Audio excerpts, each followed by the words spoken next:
Welcome to this explainer on the science of romance. I am absolutely thrilled to guide you through this material today because we're diving deep into Dr. Paul Eastwick's fascinating insights from the Huberman Lab to uncover what actually makes relationships last. You know, human beings have spent thousands of years trying to answer life's biggest questions about love, usually through poetry, music, and movies. But today, we're going to unpack what decades of rigorous psychological research involving literally thousands of couples actually reveals about human connection. We've all seen what the movies tell us, right? That magical moment of love at first sight where the perfect puzzle piece just magically drops into your life. But let's look at what the data actually reveals. As Dr. Eastwick's research shows, a huge chunk of what society tells us about attraction, dating, and long-term commitment is, well, surprisingly inaccurate. We're going to completely deconstruct those myths today and look at the actual biological and psychological foundations of why some relationships absolutely flourish while others just fall apart. So here's our roadmap for today's explainer. We'll be hitting the marketplace myth, dating apps versus reality, the secrets of lasting love, the anatomy of a breakup, and finally, choosing love every day. Let's jump right into section 1, the marketplace myth. We hear everyday phrases like this all the time. Oh, she's a 10. Or, man, he is way out of her league. Maybe you've even heard people say someone is settling. This is the marketplace myth in full effect. It's an evolutionary psychology model that basically treats dating like a competitive market. It suggests that attractive, wealthy, or high-status individuals possess a higher value, and that everyone is just ruthlessly shopping around for the best possible product. But the scientific reality? It's totally different. Sure, those superficial factors might influence the very first few seconds of meeting someone, but they matter so little once real interactions begin. Attraction is incredibly dynamic. It's not fixed. Someone who initially seemed totally average to you can become incredibly attractive after months of meaningful conversations. And conversely, a person you thought was a flawless 10 might completely lose their appeal if they act selfishly. Genuine connection grows through shared experiences and emotional compatibility, not some static marketplace value. Which brings us to a really profound point from Dr. Eastwick. He says, compatibility is not simply discovered, it is also created. Think about that for a second.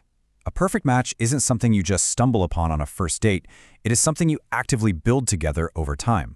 Modern culture tries to sell us on this illusion that compatibility can be perfectly calculated before two people even meet. But true compatibility? It requires shared memories, it requires overcoming challenges together, and truly learning each other's personalities. You don't just discover it out in the wild, you forge it. Moving right along to section 2, dating apps versus reality. Have you ever felt completely drained after just a few minutes of swiping on your phone? Well, apps literally force our brains to make what psychologists call thin-slice judgments. You glance at a photo, maybe a witty bio, and within 2 seconds, your brain makes a rapid evaluation. And while humans naturally do this at, say, a crowded party, dating apps digitize and amplify the process, completely stripping away the context of real human behavior. And this leads right into the paradox of choice. Because you have hundreds of profiles right there in your pocket, you might always be wondering, is someone better just one swipe away? This illusion of infinite choice actually reduces our satisfaction with the choices we do end up making. It keeps us trapped in a perpetual state of evaluation rather than true emotional investment.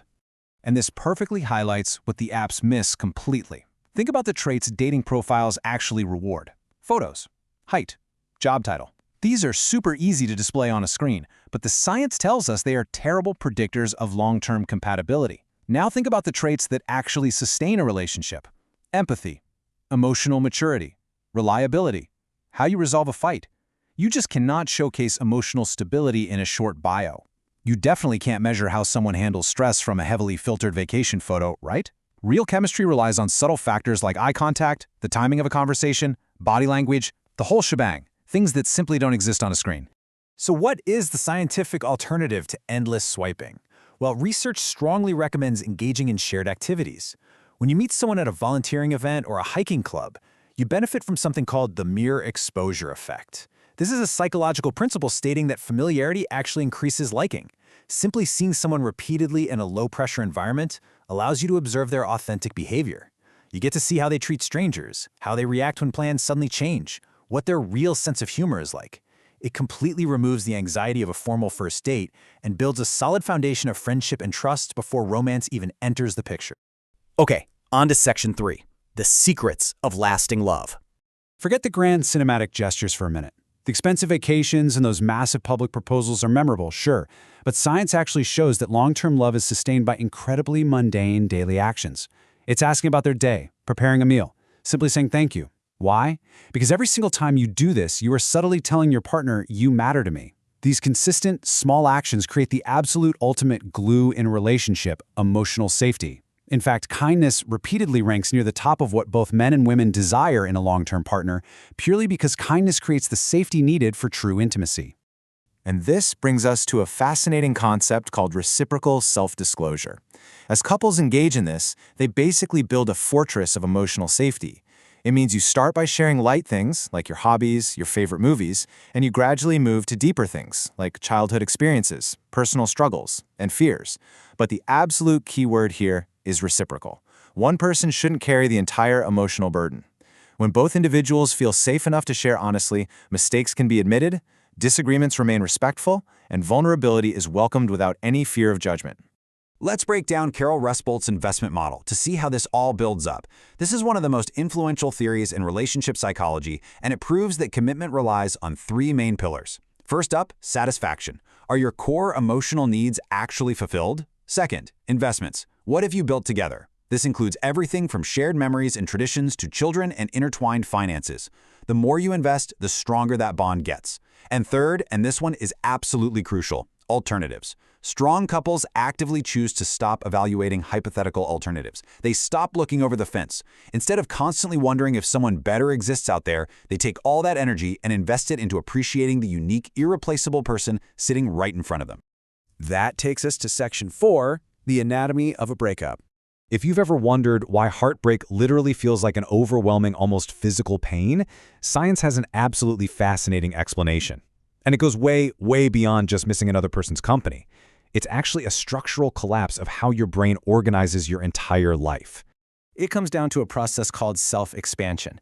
When you're in a deep relationship, you genuinely merge your identities. You share goals, friendships, daily habits. You literally stop thinking entirely as an individual and you start thinking as a team.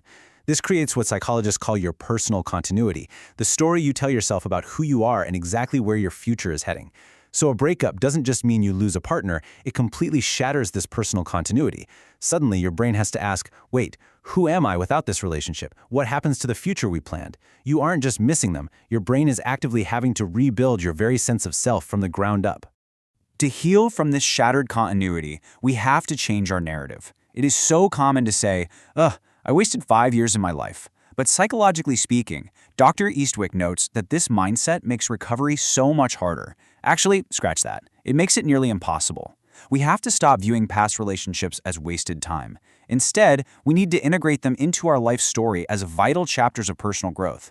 Maybe that specific relationship taught you how to set way better boundaries. Maybe it taught you patience, or what you truly value when it comes to communication.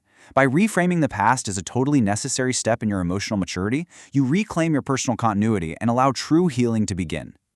Finally, Section 5, choosing love every day. In an age of digital isolation, stepping away from our screens is absolutely crucial. We have billions of people digitally connected, yet somehow we are lonelier than ever. Why? Because technology cannot replace face-to-face human trust. Participating in real-world communities, like clubs, sports, volunteer groups, is essential for letting trust and true compatibility develop naturally. And if you're already in a relationship, choosing connection means consciously viewing your partner as completely unique and irreplaceable. It means recognizing your shared private jokes, your specific weird habits, and choosing to communicate openly, rather than just walking away the second a conflict arises. I find this science we've covered today incredibly empowering. Think about it. It strips away all that anxiety that you have to be a perfect physical 10 or win some random genetic lottery to find happiness. Lasting love is completely accessible because it isn't some magical event you just stumble upon. It is a dynamic, living connection maintained by intentional, everyday effort. Every single conversation, every shared meal, every difficult season you navigate together, these are the building blocks of a shared history. Remember, you don't find perfection, you practice commitment. So, I'll leave you with this final thought for your own journey. Since love is an action you build daily rather than a prize you just find, who will you choose today? Will you choose to be patient? Will you choose to really listen? Will you step out into a real-world community and let yourself be authentically seen? The science shows that the power to build a lasting emotional connection is